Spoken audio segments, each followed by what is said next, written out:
Telangana school education యాప్లో FLN base line టెస్ట్ని ఏ విధంగా enter చేయాలో చూద్దాం. మొదటగా Telangana school education app open చేసి యూజర్ టైప్లో టీచర్ అయితే టీచర్, కాంప్లెక్స్ HM లేదా స్కూల్ HMని క్లిక్ చేసిన తర్వాత మీ యొక్క ట్రెజరీ ఐడిని క్లిక్ చేయాలి. లాగిన్ పైన క్లిక్ చేయగానే మీకు ఒక OTP రావడం జరుగుతుంది. ఆ OTPని ఇక్కడ టైప్ చేసి లాగిన్ కావాలి. ఒక్కొక్కసారి OTP విధంగా ఆలస్యంగా రావడం జరుగుతుంది.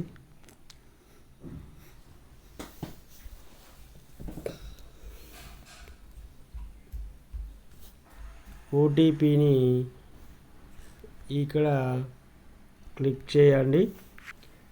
క్లిక్ చేసిన తర్వాత లాగిన్ కండి. లాగిన్ కాగానే ఇక్కడ మీకు మీ యొక్క ఎంప్లాయ్ ID, నేమ్, డెసిగ్నేషన్ ఇవన్నీ కనిపిస్తాయి.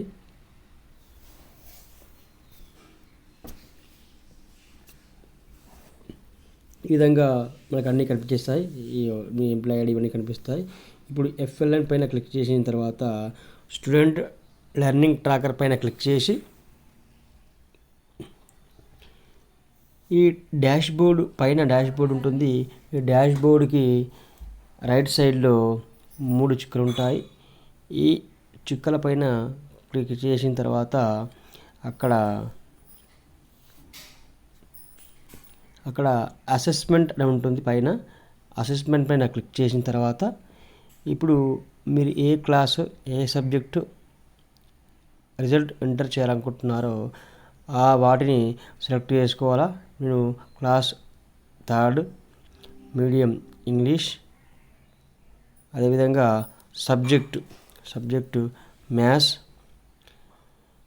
ఈ విధంగా మీకు ఏది కావాలంటే అది చేసుకుంటూ వెళ్ళాలి. నెక్స్ట్ ఇయర్, అసెస్మెంట్ టైప్ అని ఉంటుంది.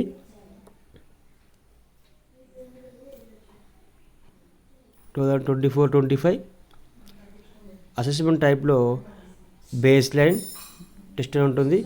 ఈ విధంగా 3rd క్లాస్ పిల్లలై ఇలా వస్తుంటాయి. మనము ఇప్పుడు ఈ పిల్లలకు ఎగ్జామ్ పెట్టినప్పుడు ఈ పిల్లల యొక్క అడిషన్, సబ్ట్రాక్షన్, మల్టిప్లికేషన్, డివిజన్లో ఏ సామర్థ్యాలు వచ్చినాయో వాటికి మాత్రమే టిక్ చేసి సరిపోతుంది. మిగతాయి అలాగే వదిలేయాలా. ఈ విధంగా చేసుకుంటూ వెళ్ళాలి. తర్వాత సేవ్ వేసి సబ్మిట్ చేస్తే మనం FLN బేస్ లైన్ టెస్ట్ యొక్క రిజల్ట్ని ఎంటర్ చేయడం పూర్తవుతుంది. ఈ విధంగా అన్ని క్లాసులై, అన్ని సబ్జెక్టులై పూర్తి చేయాల్సిన అవసరం ఉంటుంది. ఈ విధంగా పూర్తి చేయాల్సిన తర్వాత మనం చెక్ కూడా చేసుకోవచ్చు. Thank you me Sai Reddy. Thank you once again.